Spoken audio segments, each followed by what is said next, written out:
Minister, you're very welcome to join us for this really important debate on the issue of energy poverty. This is something that we all understand, and I know that you share my passion for doing all that we can to tackle energy poverty. And we, as you all know, are in the midst of an energy crisis, and families are suffering from energy poverty, as outlined as recently as last week by the St Vincent de Paul. We are in the midst of a climate crisis with ambitious plans underpinned by the Climate Action Plan and our commitments under COP26. This issue is complex, and from one perspective it's about the complexity of ensuring the stability of the energy grid across the island of Ireland, but on the other hand, in my view, it's a moral issue and about the waste of energy, where hundreds of millions of euros worth of energy is simply dumped in Ireland rather than be used to tackle energy poverty. As individuals, we all know we shouldn't waste electricity or waste energy because it will cost us in our pocket and it is bad for the environment. Furthermore, most of us grew up in homes where the consequences of leaving the immersion on were pretty severe. When I first heard about the scale of the renewable energy that is being dumped in Ireland, I thought it was absolutely immoral that such waste was happening when you consider that hundreds of thousands of families in energy poverty as we speak. I recognise that there are technical and electricity grid-based challenges that need to be addressed. However, as all of us know, if there is political and regulatory will, it can be achieved. This is where, in my opinion, Energy Cloud comes in. Energy Cloud is a not-for-profit organisation with a mission to create solutions to divert surplus renewable energy, which would otherwise be wasted, to Irish homes, with a primary focus on those with fuel poverty. The much-needed electricity cost emerging benefit scheme will credit domestic electricity customers with €200 at a cost of €400 million, and this is a one-off exceptional payment designed to tackle the cost of energy. But looking at the energy that is being dumped, I looked at the potential of the retail cost to consumers of that dumped renewable energy and what it would cost families in terms of fuel poverty. In 2020, according to EirGrid, 1,448 gigawatt hours of zero carbon energy from wind generation was dumped, equivalent to 11.4% of the total available wind energy. Based on a 24-hour standard rate of Electric Ireland of 21.2 cents per kilowatt hour, this 1,448 kilowatt hours of dumped energy would cost over €305 million, excluding VAT, to families. And Minister, I'm sure you agree, this is immoral. This was dumped in 2020 and is likely that the 2021 and again this year, it'll be higher again this year. In less than 4 years, over €1 billion of energy will be dumped. But something can be done. In conclusion, Minister, last year Minister of Housing Darragh O'Brien TD launched the first phase of Energy Cloud, which involves the project with Clúid Housing. The goal of this initial phase of the project is to reduce renewable energy wastage instead of divert it for social good to heat hot water in fuel-poor homes. Minister Darragh O'Brien said at the launch, the simplicity of the approach to this project is that it can utilise existing infrastructure in the home, such as hot water tanks, to receive surplus renewable energy at a time when it is not needed on the energy grid. The use of existing infrastructure in home reduces the capital expenditure required for this project and allows organisations such as Clúid to quickly upgrade their properties to avail of this surplus renewable energy. Minister, the state, through our local authorities and through the approved housing bodies, can play a leading role in helping to use this surplus renewable energy while also tackling energy poverty and make sure that we have no waste, Minister. Senator Untitled. Chair and Senator, thank you very much. Very interesting contribution, and I'm going to address specifically your questions in the supplementary. I'm going to give you the written answer first.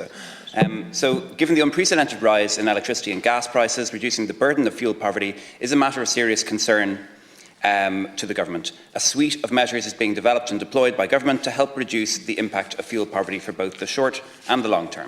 The Government is concerned that recent electricity and gas price increases caused by international conditions are putting increasing pressure on consumers, particularly those in a more vulnerable economic condition. it is important to recognise that these price increases are not caused by government or regulatory decisions, because price regulation in this sector ended many years ago. Suppliers compete with each other on price, and they set their own prices accordingly, as one would expect in a competitive commercial market. It is important to point out that all European markets are experiencing these price increases. While Ireland has its own specific circumstances, the rise in energy costs is not unique to us. The most immediate factor affecting electricity prices in Ireland is the upward trend in international gas prices, which has brought them to an unprecedented high.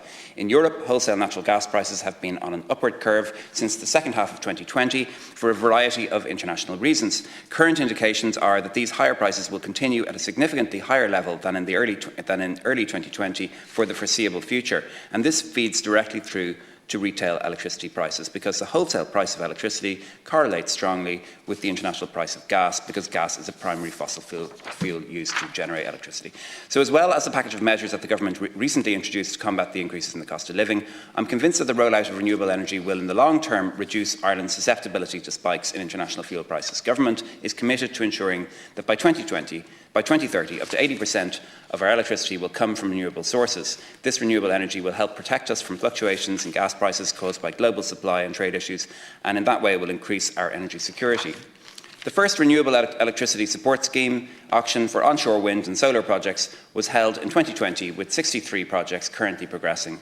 This auction process has begun, with the auction scheduled to take place in May 2022, and that will deliver a major increase in renewable electricity generation by the end of 2024, with a RES 3 onshore auction also currently under development.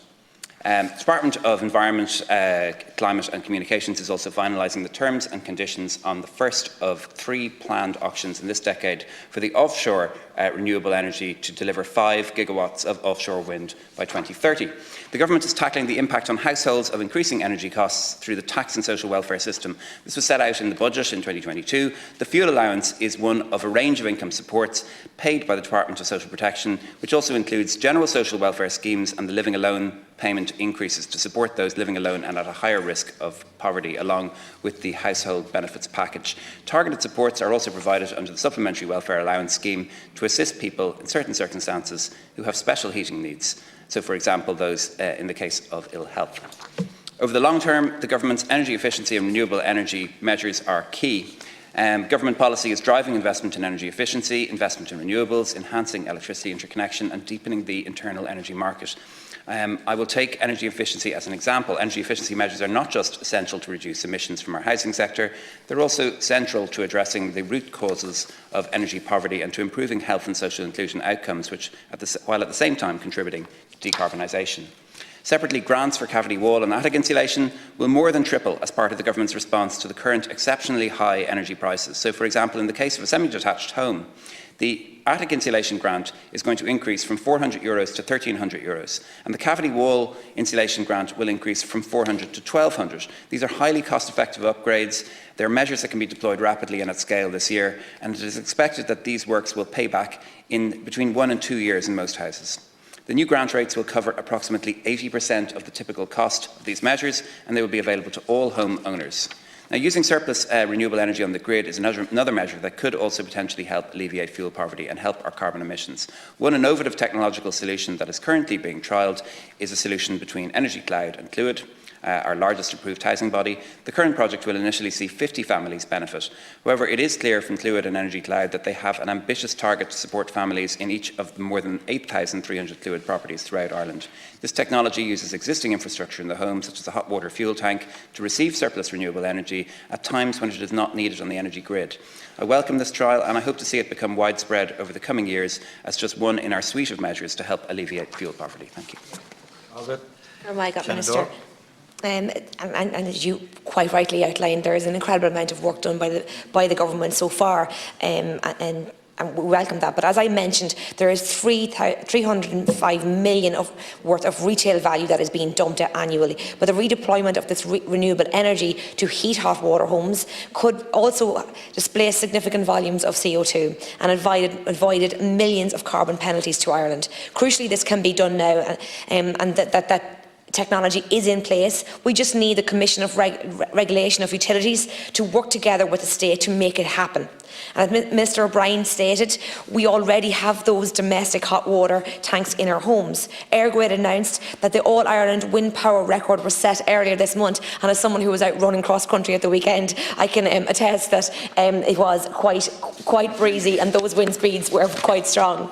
We are not being told of the value of what is being dumped. While all the people are having to make stark choices in their own homes, the state is not permitting but kind of sleeping on this dumping. There is an opportunity to engage with Energy Cloud, to explore the solutions available to use this energy in social housing homes and to reduce the impact of fuel poverty. The government needs to sit down with all the participants in this process and decide if we should continue to dump 100% renewable energy that could be used to address this fuel poverty. Because, Minister, where there's a will, there is always a way. Senator, the grid is changing, the electricity system is changing because of this big transition to renewable energy. And one of the things that's changing is that we suddenly find ourselves in great surplus sometimes or in great deficit because of the weather. And although the weather is predictable, it is the pattern in which our electricity is generated is different from the way that it was before, where you could turn on and off a power station more easily. So sometimes we are in this position of surplus. You can't store electricity easily. You know about Turlock Hill, where you can pump water up a hill and bring it down, where we're limited in how much we can use that kind of thing. We do have electricity interconnections with other countries. That's another way to balance it, to get money back. We are close to getting the North-South interconnector ready. We're working with the French to put in the Celtic interconnector, which should help as well. But this idea of using surplus energy to heat water tanks in people's homes is a form of battery. It's a form of storing energy. And that water obviously can be used. It can be used to heat the home, used to have a shower, used for whatever. And I think I'm interested to hear about Energy Cloud. I will be contacting Minister O'Brien. I'll ask him about the progress in that scheme. I'd love to see it rolled out, and particularly with organisations with that Clúid, it's directly targeting people in energy poverty, which is exactly what we're trying to do. A lot of work is done before the budget to make sure that the changes that happen in the budget do not disadvantage people who are in energy poverty, do not leave people colder in their homes than they were before or unable to pay their bills. We work with the ESRI very carefully to make sure that the budget is progressive. A lot of work is done in that regard, and I'm interested to hear this. So thank you very much for bringing it to my attention. Thank you.